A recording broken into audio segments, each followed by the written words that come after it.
Hi, எல்லாருக்கும் வணக்கம். எல்லோரும் எப்படி இருக்கீங்க? நம்ம பார்க் பாபாவோட மிராக்கிள்ஸ் பற்றின கான்டினியூவேஷன் பார்த்துட்ருக்கோம். நானே இப்போ சொன்ன மாதிரி பார்க் பாபாவோட இன்னொரு மிராக்கிளை பற்றி நான் இப்போ பேச வந்திருக்கேன். பார்க் பாபா உங்கள் எல்லாருக்கும் அப்படி ஒரு எண்ணம் இருக்கா? கடவுள்ன்றவர் எதுலேயுமே ஈடுபாடு இல்லாமல் கடவுளோட அருளை மட்டும் வேண்டி எல்லாம் கடவுளை மட்டும் தான் கும்பிட்டுட்ருப்பாங்க, மனிதர்கள் மாதிரி எதுலேயுமே ஈடுபடாமல் இருப்பாங்க. அப்படி ஏதாவது எண்ணங்கள் உங்களுக்கு என்ன மாதிரி இருந்துச்சு அப்படின்னா அப்படி எதுவுமே இல்லை அப்படின்ற ஒரு முரண்பாடை நான் இங்கே வைக்க விரும்புகிறேன். ஏன்னா நான் பார்த்த எல்லா ஒரு யோகியங்களுமே போகரும் சரி, அந்த மாதிரி நிறைய யோகிகள் பற்றி படிக்கும்போது அவங்களும் மனித வாழ்க்கையில் ஈடுபட்டு நிறைய தோல்விகளை பார்த்து தான் அவங்களும் ஞானியாக இருக்காங்க. அந்த மாதிரியும் பார்க் பாபாவோட வாழ்க்கையில் ஒரு சம்பவம் நடந்திருக்கு. அது அவரை பற்றி ஆராய தான் கண்டுபிடிச்சேன் நான். பார்க் பாபாவுக்கும் ஒரு வாழ்க்கை இருந்திருக்கு, ஒரு திருமணம் நடந்திருக்கு. அந்த திருமணத்தில் அவர் முதல்ல தோல்வி அடைஞ்சதுக்கப்புறம் தான் அவர் தன்னை உணர ஆரம்பிச்சிருக்காரு. ஆனால் அவர் அதுக்கு முன்னாடியே நிறைய நல்ல விஷயங்கள்லாம் செஞ்சுருக்காரு. நிறைய என்ஜிஓக்கு ஹெல்ப் பண்ணியிருக்காரு. அவரே ஒரு என்ஜிஓ வச்சு நடத்திருக்காரு. ஸோ இந்த மாதிரி சின்ன விஷயங்கள் அவர் ஆரம்பிச்சிருக்காரு.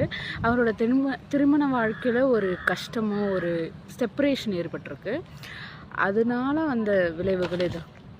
ஸோ அதன் மூலயமா நான் அதோட எவிடன்ஸ் ஒன்று கலெக்ட் பண்ணினேன். அவரை காப்பாற்றினப்போ அதை உங்ககிட்ட காட்டணும்னு ஆசைப்பட்றேன். ஒரு நிமிஷம் பாருங்கள்.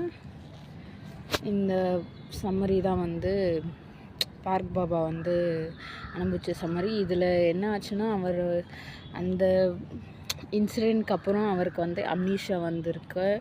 ப்ளஸ் இவர் அந்த தோல்வி ஏற்றுக்க முடியாமல் ஒரு அட்ஜஸ்ட்மெண்ட் டிஸார்டர் அப்படின்னு ஒரு டிஸார்டருக்கு போயிருக்காரு.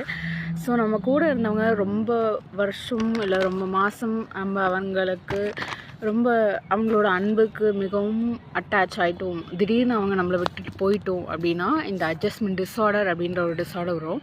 அவங்க இல்லாமல் நம்ம வாழ்க்கையே ஈடுபடுத்துறது ரொம்ப கஷ்டமாக இருக்கும்.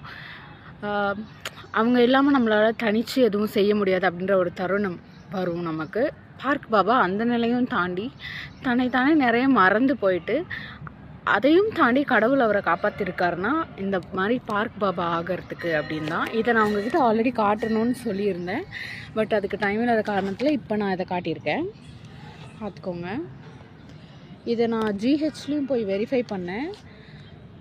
அவர் ஃபர்தர் ட்ரீட்மெண்ட்காக வேறு எங்கேயும் ரெஃபர் பண்ணியிருக்காங்க. பட் பார்க் பாபா அதுக்கு எதுவும் விரும்பாமல் அவர் வெளியே வந்திருக்காரு. பாருங்கள், பார்க் பாபா பற்றின ஒரு மிராக்கிள் வீடியோவை பார்த்துட்டு இருந்தோம். இந்த மாதிரி நிறைய மிராக்கிள்ஸை நான் கண்டுபிடிச்சிருக்கேன். இந்த மாதிரி ஒவ்வொரு மிராக்கிளாக நான் உங்களுக்கு எவிடன்ஸோடு நான் ஷோ பண்ணுறேன்.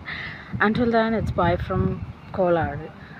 Let's waiter for the park Baba miracles. அந்த நேமை மட்டும் நான் பிளர் பண்ணியிருக்கேன். ஏன்னா அவர் இந்த உலகத்துக்கு பார்க் பாபாவை மட்டும்தான் தெரியணும் அப்படின்றதே விருப்பம். அதனால தான் ஃபைனலாக நம்ம பார்க் பாபாவை ரிவீல் பண்ணும்போது அவரோட உண்மையான பேரை அவரோட பெர்மிஷனோட ரிவீல் பண்ணலாம். Thank you, bye bye.